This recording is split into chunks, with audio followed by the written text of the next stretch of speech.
പറമ്പിൻ്റെ ഉടമ നമ്മളോടൊപ്പം ഇവിടെയുണ്ട്.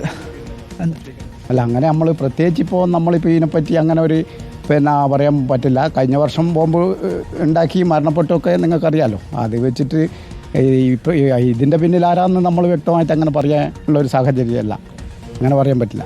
നിങ്ങൾ രാവിലെ കണ്ടേന? അല്ല, നമ്മളാണ് അറിയിച്ചത്. എൻ്റെ അനിയനാണ് കണ്ടത്, നമ്മളെ പറമ്പാണ്.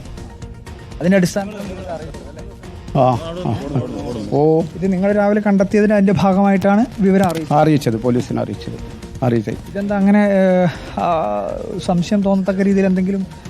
അല്ല, തേങ്ങ പറിക്കുകയല്ലേ, അപ്പോൾ തെങ്ങിൻ്റെ ഉള്ളിൽ നമ്മളങ്ങനെ ശ്രദ്ധിക്കില്ല. തേങ്ങ പറിക്കുമ്പോൾ തെങ്ങിൻ്റെ ചോട്ടിൽ തന്നെ, ആ തെങ്ങിൻ്റെ ചോട്ടിൽ തന്നെയാണ്. അങ്ങനെയാണ്. രണ്ടെണ്ണം നിങ്ങൾ കണ്ടപ്പോൾ തന്നെ പോലീസിനെ അറിയിച്ചു, അനുജൻ അറിയിച്ചു. അപ്പോൾ എന്നെ വിളിച്ചു. അനുജൻ അപ്പുറത്തെ പറമ്പിലുണ്ട്.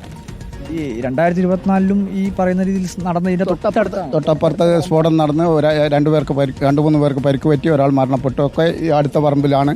ഇവിടെ ബോംബിൻ്റെ ഒരു വിഹാര കേന്ദ്രമാണ്. അപ്പോൾ അതിൽ വേണ്ട നടപടി ഉദ്യോഗസ്ഥന്മാർ എടുക്കണമെന്നാണ് പറയാനുള്ളത്. എന്തായാലും ഇപ്പോൾ ഈ ബോംബ് സ്ക്വാഡ് ഇവിടെ നിന്നും കണ്ടെത്തിയിട്ടുള്ള 2 ബോംബുകളും സ്ഥലത്ത് നിന്ന് ഈ ബോംബ് സ്ക്വാഡിൻ്റെ കസ്റ്റഡിയിലേക്ക് മാറ്റുകയാണ്.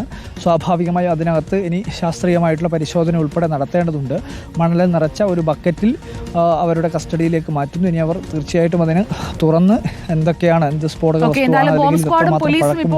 പരിശോധന നടത്തുകയാണ്. കഴിഞ്ഞ വർഷം ഏപ്രിലിൽ കൃത്യം 1 വർഷം മുൻപ് സ്ഫോടനമുണ്ടായ സ്ഥലമാണ്. ബോംബ് നിർമ്മാണത്തിനിടെ സ്ഫോടനം നടന്ന് ഒരാൾ മരിച്ച സ്ഥലമാണ്. അതിന് തൊട്ടടുത്ത പറമ്പിൽ നിന്നാണ് ഇപ്പോൾ 2 സ്റ്റീൽ ബോംബുകൾ കണ്ടെത്തിയത്. അതിന്മേൽ പരിശോധനകൾ തുടരുകയാണ്. അർജുൻ കല്യാടാണ് സ്ഥലത്ത് നിന്ന് തത്സമയ വിവരങ്ങൾ പ്രേക്ഷകരിലേക്ക് എത്തിച്ചത്.